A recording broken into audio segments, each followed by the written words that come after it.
네, 한동훈 법무부 장관 체제의 법무부 문재인 정부 지우기에 본격적으로 나섰다는 평가가 나옵니다. 추미애, 박범계 전 장관을 거치면서 축소됐던 검찰의 직접 수사 기능을 되살리는 방향으로 조직 개편을 추진하고 있는 것으로 지금 알려지고 있습니다.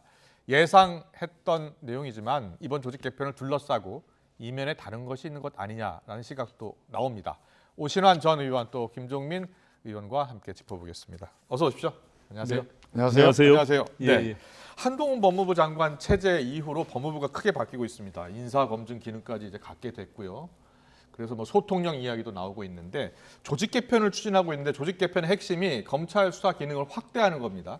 그래서 이것이 전 정권에 대한 수사를 확대하려는 것 아니냐 이런 시각도 있는데 먼저 김정민 의원은 어떻게 보세요? 저는 뭐 그런 의도가 뭐 당연히 있을 거라고 보는데 네. 문제는 이제 이게 단순히 그런 뭐 수사 대상을 이제 정치적으로 이렇게 좀 선택하거나 정치 수사를 한다 이런 차원을 넘어서서 예. 입법에 대한 이제 일종의 항명 성격이 있는 거거든요. 입법에 대한 도전. 예, 지난 우리 문재인 정부 이전부터 한 10여 년 가까이 검찰 개혁이라는 주제가 우리 국민의 가장 큰 이제 정책 쟁점 중에 하나 아닙니까? 예. 근데 거기에서 구체적인 뭐 입법의 방향이라든가 정책에 대한 이견은 있지만 기본 방향은 검찰 권력의 어떤 월권 혹은 과도한 권력을 분권한다 또는 민주적으로 좀 개편한다. 이건 우리 오신환 의원님도 예. 다 동의했던 공감대가 있는 건데 네. 그 중에 핵심이 이제 직접 수사를 축소하거나 아니면 직접 수사를 안 한다. 이게 기본 입법 방향이에요. 네, 네. 그 입법이 계속 이루어져 왔습니다. 예. 근데 지금 처음 그 입법을 단순히 그냥 요거는 좀 부작용이 있으니까 이 정도는 좀 해보겠다가 아니고 아예 정면으로 지금 도전하고 있잖아요. 예. 100% 실패합니다. 100% 실패할 것이다. 법치국가에서 이런 입법에 대한 도전이 성공할 수가 없어요. 특히 행정권이 그렇군요. 다른 예. 장관도 아니고 법무부 장관은 법에 의한 법의 지배, 법에 의한 지배가 아니고 법의 지배, 법이 지배하는 법치를 수호하는 게 법무부 장관의 가장 큰 정의 구현의 이제 그 중요한 그 핵심 과제인데 법이 만들어졌는데 내가 동의하지 않는 법이라고 해서 행정권으로 다르게 어떻게 도전해 보겠다. 이건 다른 장관은 몰라도 법무부 장관으로서는 해서는 안 될 일을 한 알겠습니다. 이 검수완박 법안이 이미 통과했고 9월에 시행될 예정인데 거기에 대한 도전이다 이렇게 해석을 하고 성공하지 못할 것이다라고 예단을 하셨는데요. 자, 오신환 의원 생각은 어떻습니까? 뭐 일단은 그 소위 검수완박법이라고 하는 게 이제 9월에 예. 시행을 앞두고 있는데요. 현재까지는 6대 범죄 내에서 법률의 제한 안에서 이제 행정 권력으로서 할 수 있는 여러 가지 기능들을 지금 복원하는 그런 과정인 것 같고요. 다만 지금 김종민 예. 의원님 말씀처럼 예.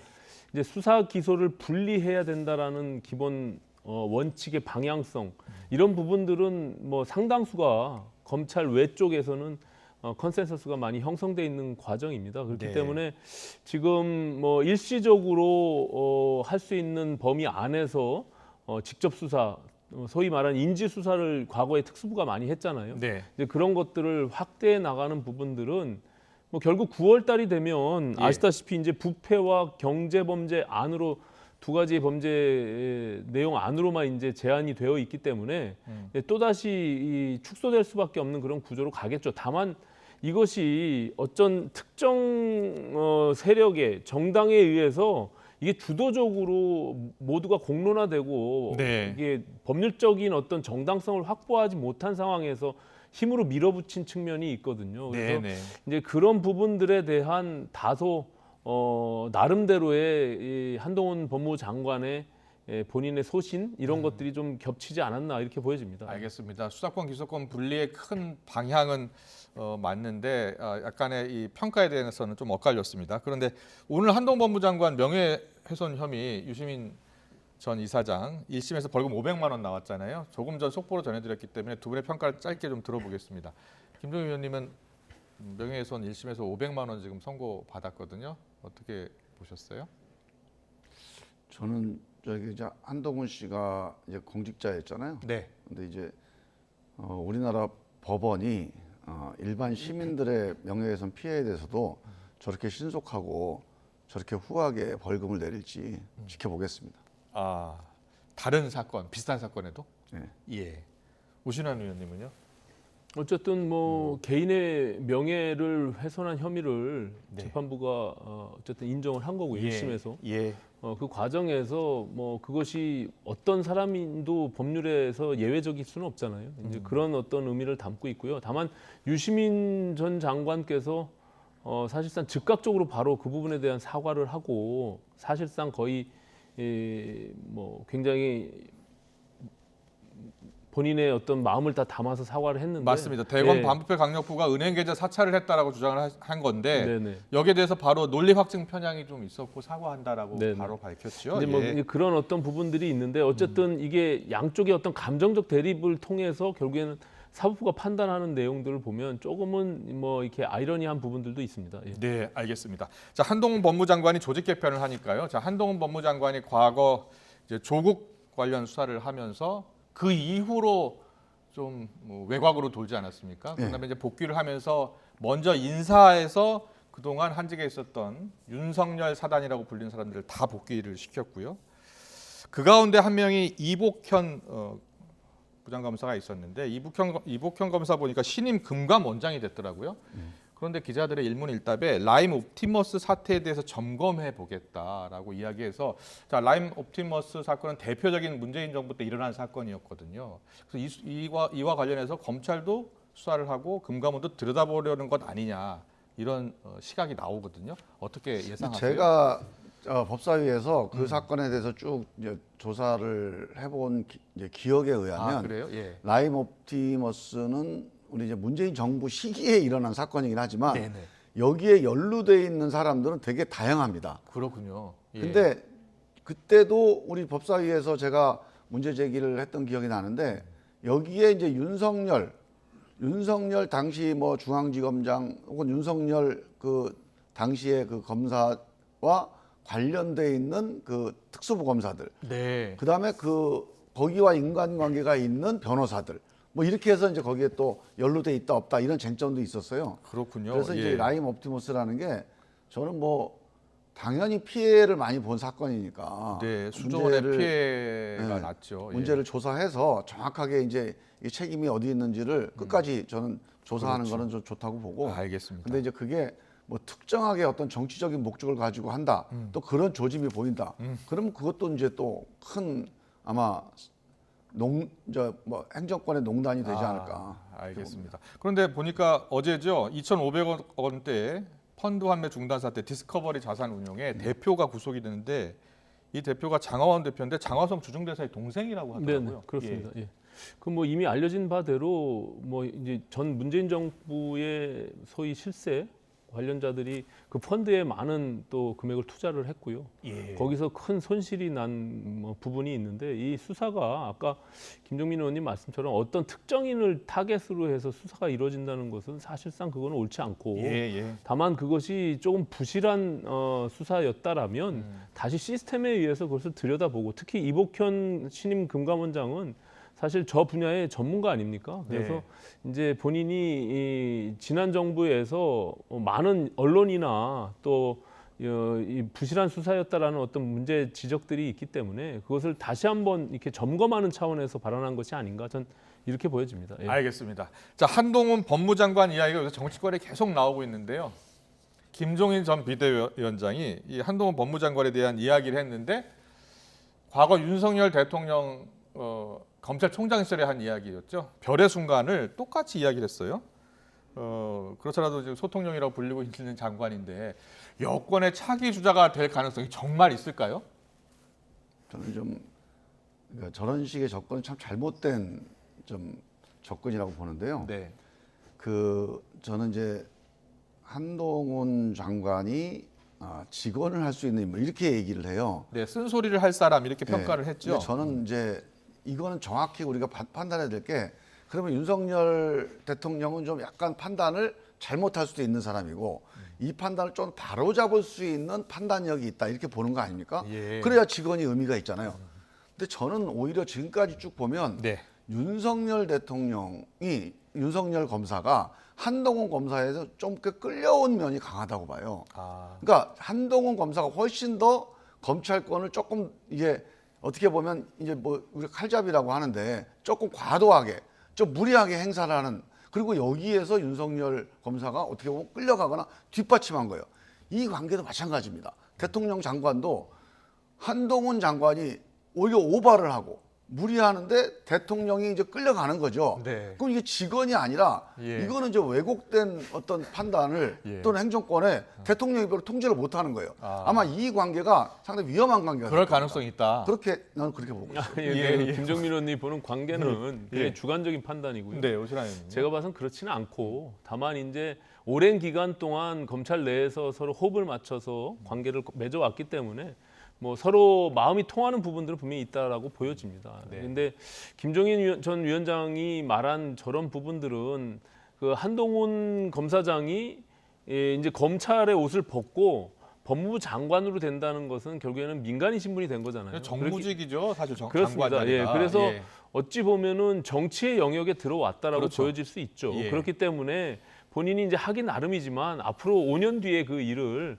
누가 알겠습니까? 네. 그래서 그리고 이제 정치 영역이 저는 조금 판단이 이게 타 분야에서 열심히 이 자기 전문 분야들을 갖고 있다고 해서 어느 한순간에 대통령이 된다거나 아니면 무슨 정치인으로 이렇게 전환한다거나 하는 것이 그렇게 쉽게 이루어지는 그런 시스템은 저는 좀 바람직하지 않다 이렇게 보여집니다. 윤석열 대통령의 사례가 대표적인 사례 아닙니까? 물론 네, 이제 저는- 첫 번째 있는 사례죠. 예. 어떻게 보면. 저는 하여간 앞으로 한번 한번 지켜보십시오. 한동훈 장관의 어떤 잘못된 판단, 무리한 판단을 네. 윤석열 대통령이 직언을 해줘야 됩니다. 직언을 못할 것 같아요. 거꾸로? 그게 저는 걱정이에요. 거꾸로. 예. 앞으로 이제 그런 직원이 관계가 아니라 지시죠, 지시. 예. 근데 그뭐 법무장관한테 저는 이야기하시는 이제 거죠. 두 분의 관계가 예. 제가 지금까지 쭉 두 분이 이렇게 일한 거를 뭐 직접 본 건 아니고 들은 건 아니지만 옆에서 지켜보면 네. 윤석열 검사가 한동훈 검사를 끌고 간 관계보다는 오히려 한동훈 검사가 방향을 잡고 윤석열 검사가 뒷받침을 해온 여기까지 아니, 근데 그거는 왔는데 그냥 단순히 그렇게 해석을 하시고 그렇게 느낌으로 바라보고 말하는 싶어서 보시는 건데 건 아니 아니죠. 구체적인 제가 지금 사안을 갖고 얘기를 있는 여러 가지 해야지. 판단이나 정보로는 그게 더 알겠습니다. 강한 것 같아요. 그래서 예. 지금도 하는 게 저거를 지금 윤석열 대통령이 지금 한동훈 그 장관이 하는 저런 판단들 또는 드라이브를 저거를 통제를 못할 것 같다 이런 예. 불길한 예감이 듭니다. 그렇게 보시는군요. 예. 아니 뭐 그것을 단순히 예. 그냥 정서적으로 감으로 판단할 문제는 아니라고 보고요. 예. 이건 예, 감이 어쨌든 아니고요. 왜냐하면 나름대로 아주 뭐 구체적인 간접적인, 사실을 근거로 간접적인 여러 가지 평가나 네. 그동안의 관찰 이런 건데 한번 보시죠 뭐. 알겠습니다. 좀 더 지켜보겠습니다. 국회로 가보겠습니다. 요 며칠 이제 국민의힘 이준석 대표 또 친윤계 정진석 의원 사이에 설전이 정말 진탈 싸움하는 것 아니냐 이런 비판까지도 받고 있는데요. 육모 방망이도 나왔고요. 뭐 개소리 이런 이야기까지 나왔습니다. 어떤 공방들을 이어갔었는지 엄지민 앵커가 정리해드리겠습니다. 네, 들으신 것처럼 국민의힘에선 당내 주도권을 두고 힘겨루기가 시작됐습니다. 주인공은 영선의 최연소 당대표 이준석 대표와 오선 중진 정진석 의원인데요. 두 사람의 공방, 먼저 이준석 대표의 우크라이나 방문을 두고 시작됐습니다. 그 지방선거 직후에 과연 우크라이나를 제일 먼저 달려가는 것이 우선순위였을까. 지방선거의 민의를 다시 곱씹으면서 어떻게 하면 윤석열 정부를 튼실하게 뒷받침할까 하는 그런 집권 여당의 책임과 역할을 고민하고 토론하는 그런 거를 좀 먼저 해야 될 게 아닌가. 정당 외교 차원에서 와서 지지를 표명하고 우리 한국이 재건 사업이라는 데 참여할 수 있는 것이 무엇인지 살피는 것이 왜 자기 정치입니까? 선거 전에 가면 전에 갔다 뭐라 할 것이고 선거 끝나고 가면 끝나고 갔다 뭐라 할 것이고. 이번 지방선거에서 큰 승리를 거둔 국민의힘. 이준석 대표는 민주당보다 먼저 혁신을 외치면서 혁신위원회를 띄웠는데 그 구성과 활동 범위를 두고 갈등이 불붙었습니다. 이 혁신이 무슨 혁신인가 하는 궁금증이 좀 있어요. 그러니까 최재형 위원장, 천하람 위원으로 보면은 이준석 혁신위로 시작을 하는 것 같아요. 나머지 분들이 어떻게 채워질지는 좀 두고 봐야겠죠. 최고위원들이 한 사람씩 추천해가지고 개혁적인 사람을 추천해가지고 혁신을 구성하자. 그래가지고 최고위원들이 동의했거든요. 이번에 공천관리위원회 지방선거 때 구성할 때 제가 최재형 원장 한 분 딱 제가 추천하겠습니다 하고 나머지는 정진석 부의장께서 다 구성하셨어요. 그러니까 그거는 그러면 정진석 공천이었습니까? 두 사람의 공방은 감정 싸움으로 번졌습니다. 정진석 의원 SNS에 정치 선배 우려를 그렇게 치부할 수 있냐며 거친 표현을 썼고요. 이준석 대표는 이게 이준석 대표가 올린 SNS입니다. 우크라이나에서 받은 답례품을 철퇴를 SNS에 올리면서 정진석 의원을 정조준했습니다. 근데 굉장히 내가 이준석 대표의 행보에 시비를 걸어서 이준석 대표를 무슨 끌어내리려고 한다는 등 이런 억측으로 연결돼서 저도 조금 당혹스러웠는데 예. 그런 거 아니고요. 예, 제가 노파심에서 정치 선배로서 얘기할 수 있는 거 아니겠습니까? 그렇죠. 예. 그런 취지로 받아들여 주셨으면 좋겠어요. 지금 중간에 보면 선배로서 무슨 이런 어른으로서 이런 얘기들이 나오는데 그건 최근에 변화한 당의 모습 속에서 나이로 누구 찍어내리려고 그러고 선배 후배 이렇게 이야기하는 것은 제가 먼저 뭐라 한 것도 아니지 않습니까? 이렇게 두 사람의 설전이 격화하자 국민의힘 원내수장인 권성동 원내대표도 나섰습니다. 당내엔 다양한 의견이 존재하기 때문에 지도부가 개별적으로 비판을 폭넓게 받아들여야 한다면서도 양쪽에 자제를 요청한 겁니다. 그냥 저는 감정 싸움을 그러지 않았으면 좋겠다. 그리고 모든 비판에 대해서 또 반박을 하면 되는 것이고 거기에 대한 판단은 당원들과 의원들과 국민이 할 것이다 이렇게 보고 있습니다. 네, 이거는 이준석 대표가 귀국 전 올린 SNS 그리고 정진석 의원이 오늘 오전에 올린 SNS입니다. 이준석 대표 귀국길 SNS에 양비로는 사양한다면서 추가 대응을 예고했습니다. 다만 정진석 의원은 이준석 대표에 대한 직접적인 반박은 하지 않았습니다. 대신에 경제 위기를 언급하면서 민생이 최우선이라고만 했습니다. 이준석 대표와 정진석 의원의 힘겨루기 2라운드가 다시 시작될지 아니면 권성동 원내대표의 바람대로 다시 수면 아래로 내려갈지 주목됩니다. 이준석 대표 잠시 뒤에 귀국합니다.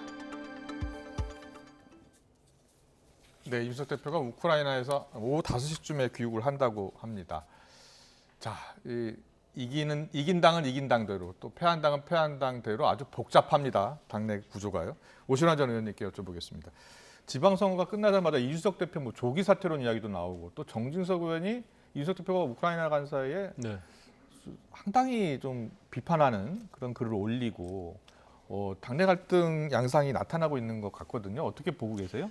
정진석 부의장의 저런 지금 양자 간의 어떤 공방은 일시적인 해프닝으로 보여지고요. 다만 이제 이준석 대표가 윤리위원회에 지금 제소돼서 안건이 상정돼 있는 부분들이 있잖아요. 이제 그런 부분들을 가지고 많은 해석들을 하고 추측을 하기 때문에 지금과 같은 메시지를 냈을 때 이준석을 빨리 끌어내리려고 하는 것이 아니냐 이런 어떤 의혹을 받을 수가 있죠. 그렇기 때문에 또 왜냐하면은 정진석 부의장이 전반기 이제 원구성을 마무리하면 당권에 도전하고자 하는 뜻을 갖고 있다는 것을 그렇죠. 많은 분들이 알고 있거든요. 그렇기 때문에 저런 오해를 받을 수 있는 소지가 있는데 저는 좀 안타까운 부분들이 있어요. 지금 어쨌든 지방선거에서 상당수 국민들이 저희에게 이제 힘을 실어 주셨고 저런 과정에서 저게 어떻게 보면 이게 그 이중적 지위를 갖고 있는 거거든요. 정치 선배로서의 정진석 부의장과 그렇군요. 이준석의 후배 정치인과의 관계, 또 아니면 당대표로서 공인으로서의 어떤 부분과 또 오선의 국회의원과의 이런 관계들이 복합적으로 있다 보니까 저것이 다소 감정적인 대응들로 비춰질 부분들이 있어요. 그렇죠. 우리 그렇죠. 당으로도 왜냐하면 공인으로서는 당대표와 국회 부의장과의 어떤 관계니까 그렇기 때문에 조금은 자제할 필요가 있지 않나 저는 이렇게 보여집니다. 당 대표와 오선 의원 간의 갈등 경론 같지 않아요. 보면 조금 X 소리도 쓰고 육모방망이도 등장하고요. 네, 누구 책임이 더 크다고 보세요, 김종민 전 의원? 둘 다 잘못하는 거죠. 의원님, 저는 이제 저 사안에 대한 저런 이견이 충돌하는 건 아주 정상이라고 봐요. 우크라이나를 간 거에 대해서. 저도 잘 이해가 안 가는데 그러니까 이준석 대표가 저도 상당히 기대를 많이 하고 있는 정치인인데 약간 매사에 좀 이벤트 정치가 너무 강한 거 아니냐. 그래서 이벤트로 사람들의 마음을 모아내는 거에 너무 치중하면 그건 이제 개별 정치인들이 그러면 모르지만 네. 당 대표나 지도자들이 그러면 정치 전체가 흐트러지거든요. 그런 점에서 좀 걱정되는 면이 있고 네. 또 이제 뭐 혁신위 문제도 당내에서 혁신위의 방향에 대해 이견이 있을 수 있으니까 저는 정진석 의원이 제안한 문제 제기한 것 자체는 네. 뭐 저는 있을 수 있는 일이다. 그리고 거기에 대해서 또 이준석 대표가 뭐 생각이 다르다. 네. 뭐 이러면서 논쟁할 아. 수 있는 거라고 보는데 네, 네. 그 방식의 문제는 그 방식이 지금 말씀하셨듯이 정치 선배라는 말이 나오는 순간 이게 뭐냐 무슨 선배가 뭐 얘기하면 들어야 되냐 이런 이제 예. 쓸데없는 쟁점이 생기잖아요. 네, 네. 그러니까 이거는 잘못하신 것 같고 예. 또 이준석 대표도 자꾸 어떤 거에 대해서 이준석 대표가 그런 그 어떤 조롱하고 야유 이게 말 기술을 가지고 상대를 이겨보려는 이 욕망을 자제를 못해요 잘. 근데 이것도 네. 그냥 30대 비대위원 정도였으면 좋은데 이게 지금 이제 당 대표였으면 이 말 기술 가지고 이 논쟁을 끌고 가는 걸 정말로 자제해야 됩니다. 그래서 저는 이 형식에서는 두 분 다 조금 돌아볼 필요가 있다. 네, 네. 네. 정치권에서 뭐 다양한 의견 제시 있을 수 있고 토론할 수 있는데 품격 있는 어떤 대화가 좀 됐으면 좋겠다. 두 분 다 그렇게 이야기를 해주셨습니다. 김종인 의원님, 근데 민주당 상황이 더 녹록치 않은 것 같아요. 네, 지금 우리가 졌으니까 더 심각하죠, 당연히. 예, 보니까 우리 김종민 의원님께서는 골문 민주당 친문이냐 이재명이냐 따지면 당이 곧 망할 것이다. 이렇게 쓴소리를 하셨어요. 지금 당 상황은 어떻게 돌아가고 있는 겁니까? 좀 제가 뭐 과도한 표현을 한 거긴 하지만 그러니까 지금 개파 싸움으로 흐르면 안 된다. 네. 이거는 분명한 것 같아요. 예, 예. 그거에 대해서는 뭐 당원들이나 의원들이나 다 공감대가 있고 실제로 뭐 개파 싸움을 하고 있는 건 아닙니다. 왜 졌는지 그리고 이게 엄청난 민심의 이반이거든요. 단순히 선거 한 번 진 게 아니에요. 근데 개파 싸움은 아니라고 하시는데 그 개파별로 목소리가 너무 달라서 싸움처럼 보이거든요. 근데 그거는 이제 논쟁이니까 네. 토론을 해야 되죠. 근데 네. 토론에 이견이 있는 거고 이견이 이제 그룹화돼 있잖아요. 네. 세력화돼 있는 건데 저는 이 과정이 좀 공개적으로 토론이 되면 국민들이 공개 토론. 내용을 가지고 판단하는 시기가 올 거라고 봐요. 그렇군요, 그렇군요. 예, 그래서 이걸 갖다가 이제 문제는 뭐냐면 네. 이제 국민들이 논쟁을 잘 지켜보시면 토론을 지켜보시면 이런 게 나옵니다. 자기들이 잘못한 거는 감추고 쉽게 내로남불을 하고 다른 개파 얘기만 한다. 이건 개파 싸움이 됩니다. 그렇군요. 이런 거는 엄하게 좀 꾸짖어야 돼요. 알겠습니다. 뭐 예. 외부자적 시각에서 네. 보면 사실은 어려운 시기를 겪고 있겠죠. 저희도 뭐 불과 2, 3년 전에 저런 내용들과 갈등 속에서 국민의 민심이 떠난 건데 지금 김종민 의원님 말씀처럼 왜 패배했는지를 냉정하게 정말 어떤 사심들 없이 평가하고 그 이후에 우리가 방향성을 설정하는 것은 당연히 필요하다고 봐요. 근데 이게 쉽지 않을 겁니다. 왜냐하면 이게 2개월 뒤에 바로 전당대회가 있고 당권을 통해서 그 다음에 공천권을 행사하는 중요한 당대표 선출이기 때문에 거기 이재명 지금 의원이 다시 출마를 하느냐 마느냐부터 지금 뭐 집단 지도체제를 만들 거냐 단일성 지도체제를 만들 거냐 이런 논란들 자체가 결국에는 그 개파들 간에 유불리가 섞여 있기 때문에 저런 것들이 논의가 되면 될수록 사실상 쉽게 풀리지 않는 내용으로 깊어질 가능성이 있다. 저는 이렇게 생각을 합니다. 네, 알겠습니다. 근데 저희가 이제 예. 이거를 크게 보면요. 토론하는 겁니다, 지금. 졌는데 토론이 없다. 안에서 자기들끼리 뭔가 또 다시 이렇게 봉합해서 간다. 이거는 제가 보기엔 국민들의 이 민심에 대해서 불성실한 거고 어떻게 보면 민심에 대해서 이제 이거 수용을 안 하는 거라서 저는 네. 토론을 하는 거는 저는 상당히 중요하다고 봐요. 예. 그 토론할 때 성역이 없어야 됩니다. 그런데 지금 말씀하셨듯이 서로 싸우는 것처럼 보이잖아요. 예, 예. 왜냐하면 문제가 있는 걸 지적하다 보면 이제 남 얘기도 해야 되고 하니까. 네. 그런데 저는 이 과정에서 일단 자기 잘못, 자기 반성을 먼저 우선하면 예를 들면 자 이재명의 민주당 해서 2번 선거를 치렀어요. 네. 그럼 이거는 이재명 후보나 아니면 이재명 후보 가까운 분들이 이 과정에서 이재명의 민주당에 뭐가 문제가 있는지 먼저 내놓고 여기에 대해 사람들이 평가하고 이렇게 되면 이게 싸움이 될 일이 없고 네. 또 문재인 정부 5년 이 과정에서 친문 의원들이 있잖아요. 네. 그 이분들은 과연 제 역할을 했는지에 대해서 자기 고백과 자기 반성을 먼저 하면 싸움으로 흐를 일이 없습니다. 그렇네요. 그래서 철저한 자기 반성, 반성을 우선하는 토론. 네. 성역 없는 토론. 근데 그게 말처럼 쉽지가 않죠. 그 공개 토론 하면 좋겠는데. 그리고 그러면. 근데 거기에 오신환 의원은 별로 안 바라는 것 같은데 아니, 그렇지 우리는 않아요. 이 길로 가야 되기 때문에 아니. 이걸 돌파를 해야 됩니다. 그리고 그렇군요. 그게 이제 예. 특정인 사람이 거기에 정점에 있기 때문에 그 지지층, 강성 지지층들이 또 다 동의하지 않는 부분들이 있어요. 그래서 저게 뭐 제가 바라고 바라지 않고 이런 문제가 아니라 네. 사실 어려운 시기를 또 겪게 될 것이다. 이런 뭐 좀 위안이 되는 말을 네. 드리는 겁니다. 어제 박성준 의원 출연하셔서 죽음의 계곡을 건너는 중이다 이렇게 이야기하더라고요. 그만큼 당이 어렵다는 얘기인데 말씀하신 내용 정말 철저한 반성과 그리고 성역 없는 토론. 근데 일단 민주당도 새로운 기회가 될 수 있겠죠. 저는 이게 전화위복이 될 거라고 봐요. 지금 이제 국민의힘이 이걸 약간 즐거운 마음으로 쳐다볼지 모르겠는데 네. 민주당이 이런 기회가 아니었으면 정말 근본적인 반성을 하기가 어려운 상황이 이번에야말로 정말 뿌리부터 한번 반성할 수 있는 기회니까 네. 전화위복이 될 수가 있죠. 네, 알겠습니다. 뭐 여러 가지 이야기를 지금 하고 있는데 딱 이슈 한 가지만 더 짚어하겠습니다. 수백 원대 횡령 뇌물 혐의로 징역 17년 선고받았죠. 이명박 전 대통령 건강이 안 좋다면서 지금 형 집행정지를 신청한 상황인데 여권에서 다시 사면 이야기가 나오고 있고요. 윤석열 대통령이 어제 언급한 내용하고 오늘 내용이 좀 달랐습니다. 잠깐 듣고 오겠습니다.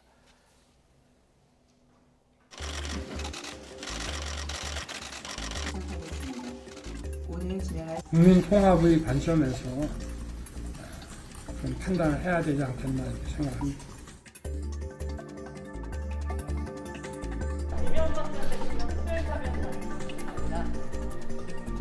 글쎄요, 뭐 거기에 대해서는 지금 언급할 문제는 아니라고 생각합니다.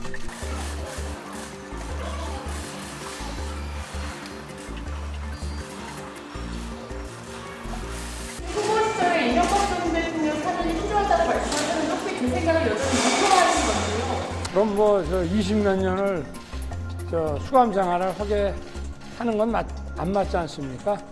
과거의 전례에 비추어서라도. 네.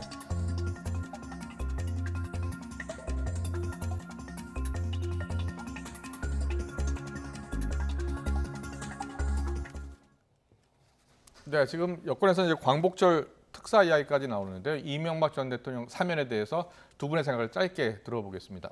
먼저 김종민 의원님. 저는 참 황당한 게요. 네. 아니 전직 대통령 20몇 년이 수감이 좀 부당하면 윤석열 검사는 왜 구형을 그렇게 한 거예요? 그때 좀 풀어주지. 조사만 하고 예. 이런 문제가 있는데 뭐 반성도 하는 것 같으니까 풀어줍시다 하고 그렇게 얘기하지 왜 구형해서 이렇게 징역 살립니까? 네. 저는 저 얘기를 뭐 오신하는 의원이 하면 모르니까 윤석열 대통령이 할 얘기가 아니야. 저거는 국민들이 얼마나 허탈하겠습니까? 그때는 검사였고 지금은 네. 대통령이라서 이런 내로남불이 이렇게 얘기하는 어디가 거 세상에. 아닐까요? 그리고 네. 아니, 국민통합 얘기를 하잖아요. 네. 국민통합은 핵심이 뭐냐?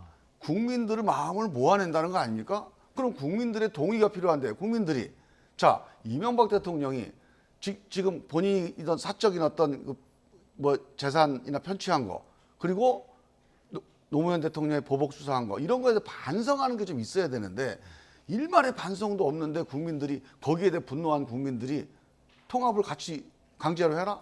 저는 좀 문제라고 봐요. 네. 근데 김종민 의원님 말씀이 어떻게 보면은 한 정당의 정파적인 입장에서 자꾸 말씀을 하시기 때문에 저는 좀 개인적으로 동의하기 어렵고 예. 어쨌든 사면은 네. 대통령이 헌법이 부여한 고유 권한입니다.